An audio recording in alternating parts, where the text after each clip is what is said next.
à tous et bienvenue dans cette deuxième vidéo qui est faite pour vous au Maroc, pour Philippe et ses élèves. Et puis voilà, je la laisse en ligne quand même en public, au cas où, s'il y a des personnes qui sont intéressées sur ma chaîne YouTube, ils pourront la voir aussi. Et voilà, je trouve ça normal quelque part qu'on puisse partager tout ça avec tous ceux qui auront un intérêt. Alors cette deuxième vidéo, elle est à propos du taoïsme. Donc je rappelle un petit peu le but de cette vidéo, c'est de vous présenter le taoïsme dans sa, je dirais, dans son histoire, et puis ensuite de vous le présenter dans ma pratique. Et j'insiste bien sur ma pratique, parce que effectivement, vous pouvez vous rendre compte souvent, comme je vous l'ai dit avec le bouddhisme, pardon, il y a plein de bouddhismes différents, et à mon avis, pour le taoïsme, il y a plein de façons aussi de, je dirais, le vivre, voilà, tout simplement. Même si, à la base, et c'est pour ça que ce que j'essaye moi à chaque fois de vous passer, c'est vraiment la base des choses, parce que c'est comme ça que je fonctionne, et c'est vrai que j'ai tendance à pas mettre beaucoup de fioritures autour de moi. Mes fioritures, c'est la nature, et bah voilà, ma façon de pratiquer ces religions, philosophies, parce que j'insiste beaucoup, ce sont aussi des philosophies, eh bien, ma façon de faire à moi est un petit peu spéciale. Voilà. Donc, c'est parti pour le taoïsme. Et ce que je vais essayer de vous expliquer, c'est déjà l'histoire du taoïsme. Alors, il faut bien comprendre une chose, c'est que je pense que l'on est au plus proche d'une religion primordiale, d'une tradition primordiale. Pourquoi ? Parce que vous allez voir que le taoïsme, c'est la nudité. C'est-à-dire qu'en fait, vous enlevez toutes les fioritures qui existent et vous gardez l'essentiel. Voilà, c'est ça le taoïsme et c'est vraiment cela qu'il faut comprendre. Et ensuite, les religions vont rajouter des choses, des couleurs en fonction de, je dirais, l'endroit, de l'époque, etc. Mais la base de la vie reste très simple, même si elle est d'une grande complexité dans les mécanismes, mais la base en soi est très simple et nous allons aller vers ce yin et vers ce yang que vous retrouverez partout, que ça soit dans la croix avec l'horizontale et la verticale. Alors du côté des musulmans, c'est vrai que je ne sais pas trop, j'ai pas trop je veux dire, j'ai pas trop mis le nez dans l'islam, donc du coup j'ai pas pu faire des parallèles moi avec ce que j'ai en moi du taoïsme, mais je suis sûr que si je mettais un petit peu le nez dans le Coran, eh bien je retrouverais sûrement beaucoup de choses que je peux comprendre très facilement, parce que le taoïsme et la base du taoïsme permet de comprendre toute chose, toute religion et tout ce qui est autour de nous. Revenons un petit peu à l'histoire du taoïsme et nous allons remonter à, on va dire, 2500 ans, 3000 ans avant Jésus-Christ. En fait, on est avant l'histoire de la Chine, avant les dynasties, et nous nous retrouvons avec un grand chef de guerre, mais pas que de guerre, un grand chef d'un peuple qui s'appellerait Fu Yi. Et ce personnage est un personnage très intelligent, très sage, d'une très grande sagesse, et tous les soirs, il observe les étoiles, il observe les êtres humains qui sont autour de lui, il observe la nature, et il s'encadre d'un grand nombre de personnes qui vont avoir des capacités spécifiques, certains en mathématiques, certains sur l'astrologie. Et voilà, il s'entoure d'une intellectualité pour comprendre le monde. Et je dirais que si vraiment il y a un personnage à retenir, c'est celui-là. Alors, vous verrez que dans le taoïsme, il n'y a pas de prophète, il n'y a pas de Dieu.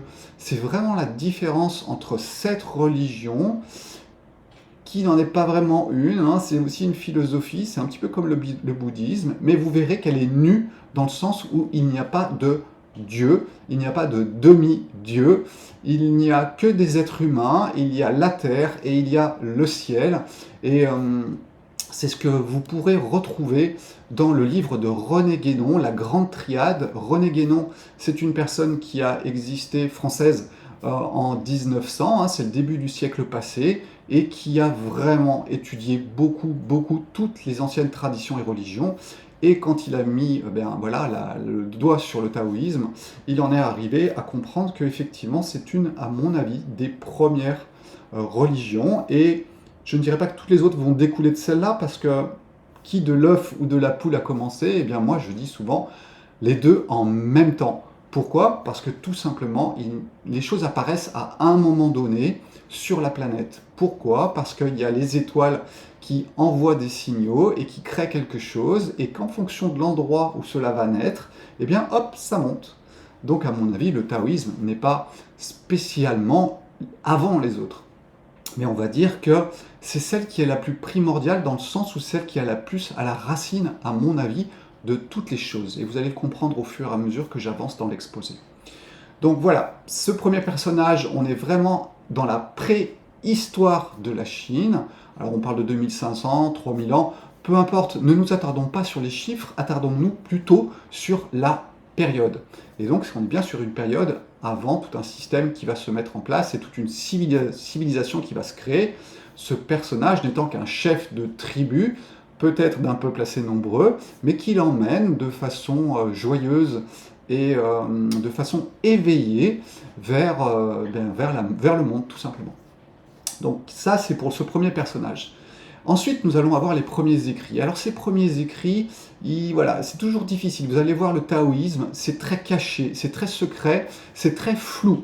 Donc c'est vraiment difficile d'avoir des informations qui sont justes. Et je pense que voilà, il y a une raison sûrement à tout cela. La plupart des traditions ont un côté ésotérique caché, et je pense que c'est bien le taoïsme qui a le plus gardé son côté caché, et je vous expliquerai un petit peu tout ça après. Donc nous allons tomber sur les premiers textes. Nous sommes à peu près 300, 200, 300 ans avant Jésus-Christ, et nous allons tomber sur le classique de l'empereur jaune, le Neijing Su Wen. Et ce classique de l'empereur jaune, c'est tout simplement une vision du monde écrite avec ses règles, mais déjà avec toute la médecine traditionnelle chinoise qui est intégrée à l'intérieur. Je vais vous lire juste un petit passage. Vous verrez, il y a de la philosophie, mais il y a aussi beaucoup de passages qui vont énormément parler de la santé, que telle énergie touche le foie. Voilà, on est vraiment dans la médecine traditionnelle chinoise, et c'est un des premiers textes qui a été écrit, ou du moins qui a été regroupé, parce que je pense que la plupart des textes du taoïsme ne sont que des apports des uns et des autres, et il y a certains intellectuels qui ont regroupé tout ça pour effectivement, je dirais, le divulguer ensuite sur le papier. Normalement, c'était énormément une tradition orale, et elle a basculé sûrement autour de 200 ans avant Jésus-Christ dans une tradition beaucoup plus écrite. Alors je vous lis juste un petit passage du Neijing. Les 4 saisons qui déploient le yin et le yang sont fins et commencent... Ah pardon, et sont... je ne sais pas pourquoi ils ont mis ça. Bon, et commencent des 10 000 lettres. Donc les 10 000 lettres, hein, c'est tout simplement quand la création est lancée à son plus haut potentiel. Donc c'est le tronc où s'enracine la mort et la vie. Qui va à leur encontre, provoque la catastrophe qui détruit sa vie, qui les suit fidèlement, prévient tout mal. C'est ce qui s'appelle posséder la voie. Donc on va beaucoup parler de la voie dans le taoïsme, qui est de suivre la voie, et vous allez voir qu'on est vraiment dans des cycles qui sont très proches de la nature. Alors je vous redis juste un autre petite strophe. La première strophe n'était pas très claire, j'aurais peut-être pas dû prendre celle-là. Donc la voie. Les saints la pratiquent, les sots l'admirent. Vous voyez déjà une petite connotation entre celui qui n'est qu'un gramophone et celui qui entre dans la voie vraiment. Qui suit le yin-yang vivra, qui va à l'encontre périra. Qui le suit maintient le bon ordre, qui va à l'encontre amène le désordre. S'opposer au courant naturel suscite des contre-courants que l'on appelle obstruction interne. Donc voilà, le Neijing, c'est ça, mais j'aurais pu vous prendre aussi un autre passage où il y a beaucoup de choses sur, je dirais, le corps physique et comment les énergies rentrent dans le corps et interagissent les unes avec les autres. Voilà, ça c'est le Neijing, c'est un des plus grands, je dirais, livres du taoïsme, mais vous en avez aussi un autre qui s'appelle le Tao Te Ching. Alors le Tao Te Ching, c'est Lao Tzu. Vous allez vous rendre compte que dans le taoïsme, en fait, il y a deux personnes qui ont vécu à peu près au même moment. C'est Lao Tzu et c'est Confucius. Et bien sûr, il y en a un qui va donner le taoïsme et l'autre qui va donner le confucianisme. Donc les deux grandes religions de la Chine avec le bouddhisme qui ensuite va passer les frontières chinoises. Donc le Tao Te Ching, eh bien, c'est le livre de la voie et de la vertu. Alors on dit que c'est Lao Tzu qui l'a écrit, mais encore une fois, ce n'est pas clair. Je vous l'ai dit, dans le taoïsme, rien n'est clair, tout est flou. Et il semblerait que ce soit plutôt des érudits qui aient aggloméré des connaissances et qui les aient posées sur un papier. Juste petite différence entre le confucianisme et le taoïsme. Eh bien, le taoïsme se concentre sur le côté physique, et vous verrez que le confucianisme, si un jour vous étudiez un petit peu ça, eh bien, il est vraiment sur la politique et sur la société, donc plus sur les échanges entre les êtres humains et leur façon d'échanger. Je vous lis juste un petit passage du Tao Te Ching, puisque j'en ai pris un. Ça, c'était sur le Neijing. Alors, le Tao Te Ching, ce qui est très surprenant dans le Tao Te Ching, c'est qu'on a vraiment des phrases qui sont très courtes, très poétiques, et donc qui ont des sens cachés. Et donc, ce Tao Te Ching, vous verrez que si vous l'achetez, eh bien, il y a plein de notes. Et en fait, c'est comme si, vous savez, quand on étudie un poème, eh bien, vous avez 10 élèves qui vont donner des versions différentes du poème.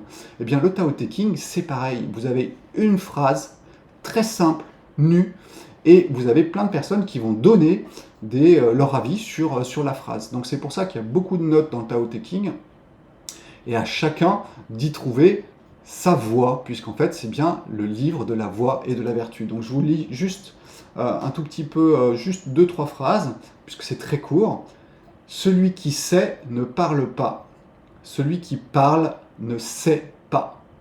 Voilà, vous voyez, c'est un petit peu ça le Tao Te Ching. Allez, je vous en donne une autre. Hop.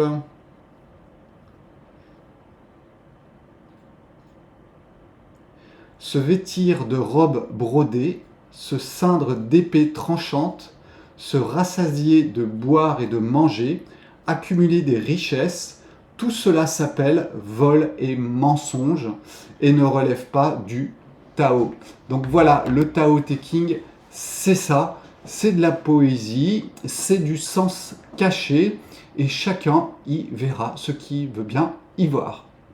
Donc le taoïsme va prendre de l'ampleur et je dirais qu'il va connaître beaucoup de bouleversements dans le sens où il est vraiment manipulable un peu dans tous les sens. Donc chacun va y donner un sens à des moments ou à d'autres. Dans le taoïsme, il n'y a pas vraiment de rite, il n'y a pas vraiment de Dieu. Le taoïsme, c'est vraiment être le plus proche de la nature. C'est pour ça que souvent, on rapproche le taoïsme d'un naturalisme, c'est-à-dire qu'en fait, c'est une étude et un amour de la nature, et la nature, c'est moi. Ce qui est dans le grand et dans le petit, voilà, tout ça, ce sont des mots du taoïsme, très poétiques, très beaux, je trouve, et qui ont un sens très profond. Donc voilà, le taoïsme, c'est vraiment une relation avec les cycles de la vie, avec la nature, ce qu'elle va créer en moi, les réactions qu'elle crée, les réactions les relations que j'entretiens avec elle. C'est pour ça que tout cela va être souvent très très très pratique. C'est-à-dire que le taoïsme, ça vous enseigne une vie pratique. Et bien sûr qu'il y a, ça on va dire que c'est la version extérieure, et puis après vous avez l'ésotérisme vraiment du taoïsme que très peu connaissent.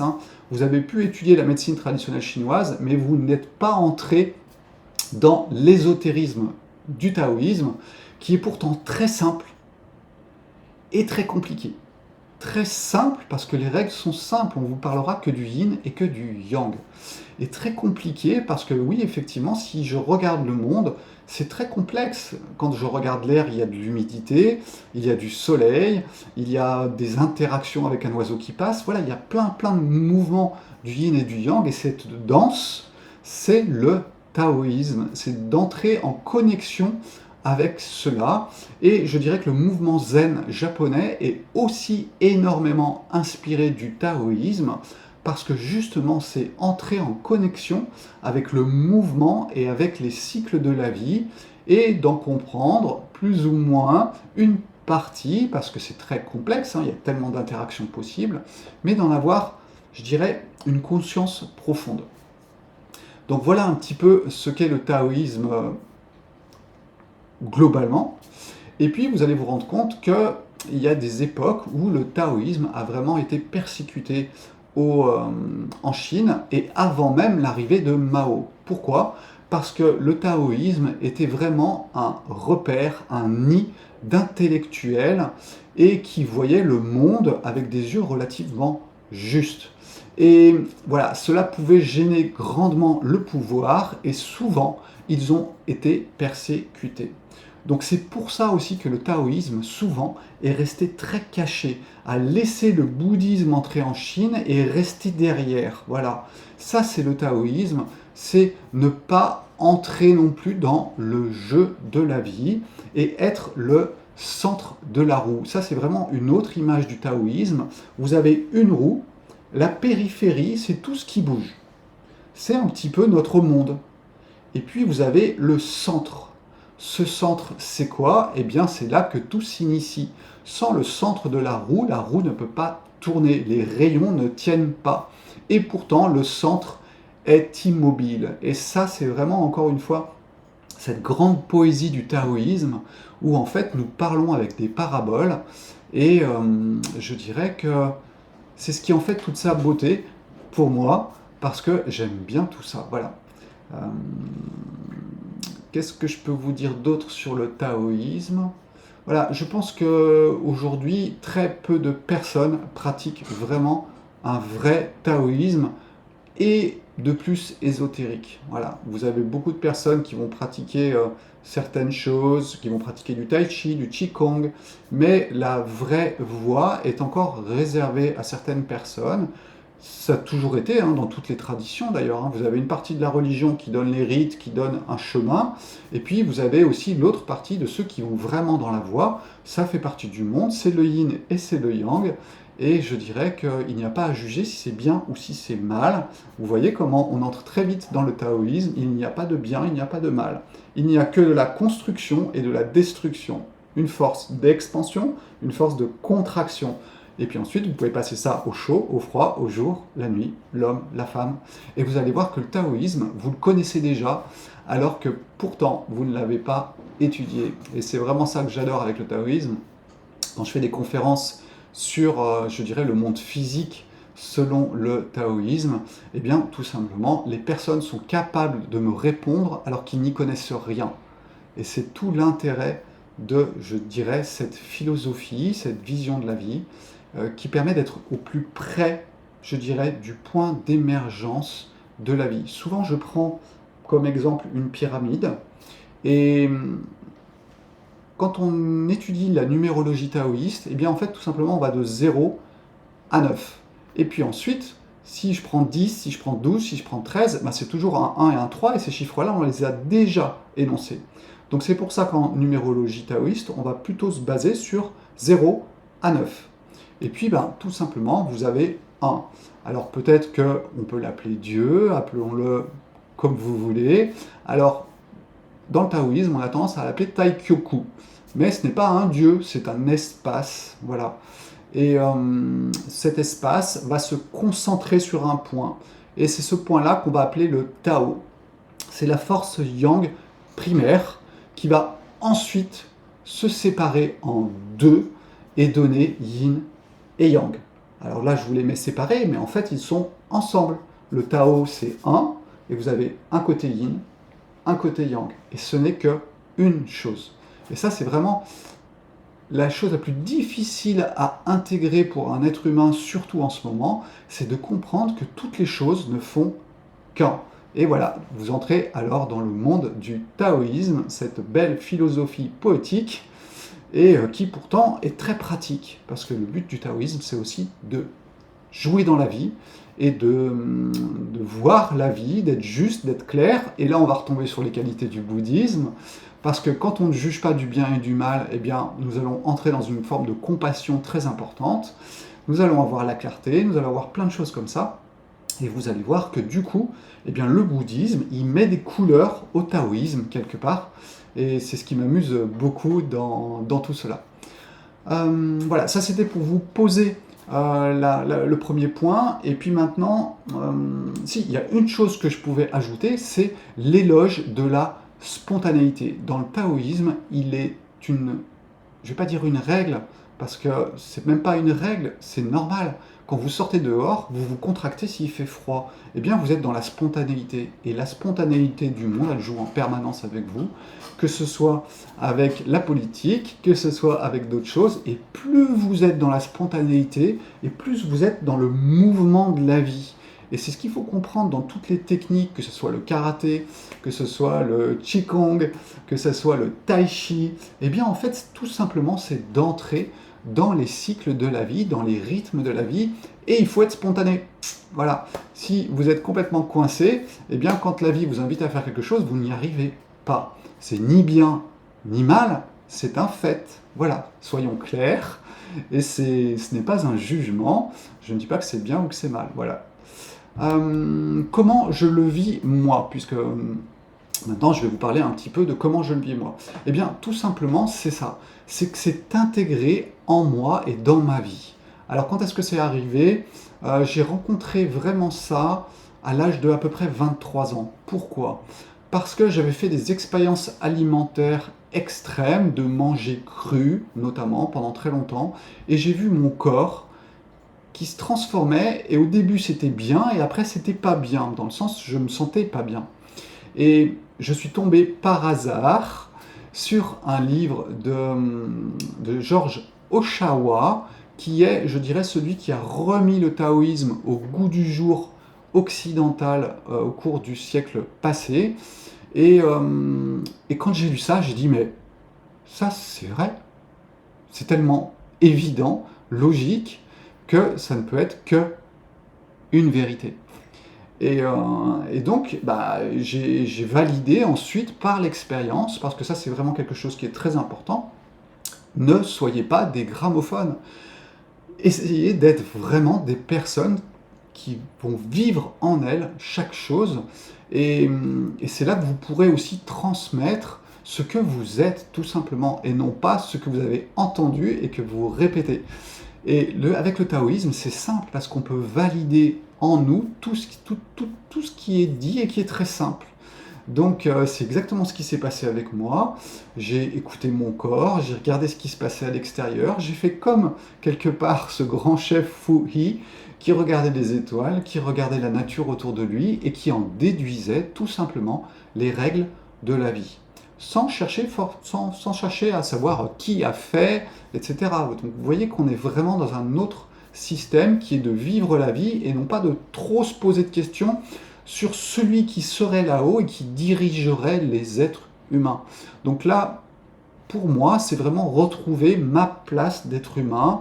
Il y a le ciel, il y a la terre et il y a Sébastien et les autres êtres vivants au milieu, et c'est ce que l'on appelle la grande triade, qui est vraiment spécifique et dont René Guénon a beaucoup parlé, et qui est spécifique vraiment au taoïsme. Comment je le vis? Eh bien voilà, c'est juste que quoi qu'il se passe dans ma vie, je peux toujours avoir un petit œil dessus qui va comprendre le mécanisme. Alors des fois ça peut être très compliqué, c'est pas si simple, mais l'important c'est de rester dans la spontanéité, c'est d'essayer aussi parfois d'être le centre de la roue, c'est-à-dire être dans le non-agir, puisqu'en fait quand vous êtes dans le centre de la roue, c'est là qu'il y a la concentration d'énergie la plus importante, et c'est là où vous pouvez aussi être le plus clair. Alors est-ce qu'on doit rapprocher ça de l'éveil dans le bouddhisme? Peut-être. Mais cette position du centre de la roue, dans le non-agir, je pense que c'est important. Alors, des fois, je me place au centre, des fois, je vais en périphérie, je suis un être humain comme les autres, je réponds à la demande s'il y a besoin, des fois, je l'anticipe, j'ai mon petit ego qui existe aussi, et je dirais que voilà un petit peu comment je vis le taoïsme aujourd'hui. Je ne fais pas de prière à qui que ce soit, puisque ça n'existe pas dans le taoïsme. Et puis, par contre, s'il y a une chose que je fais, c'est d'être à l'écoute des cycles. des cycles de mon corps, des cycles de la nature, et de les respecter.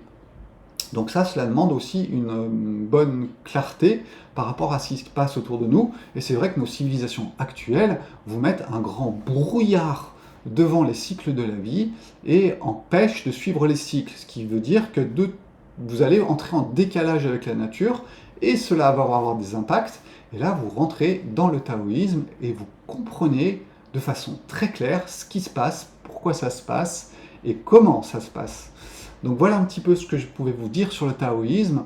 Alors vous sentez bien sûr que je suis un peu moins scolaire qu'avec le bouddhisme, parce que ça, je l'ai vraiment, ça fait 30 ans que je vis avec.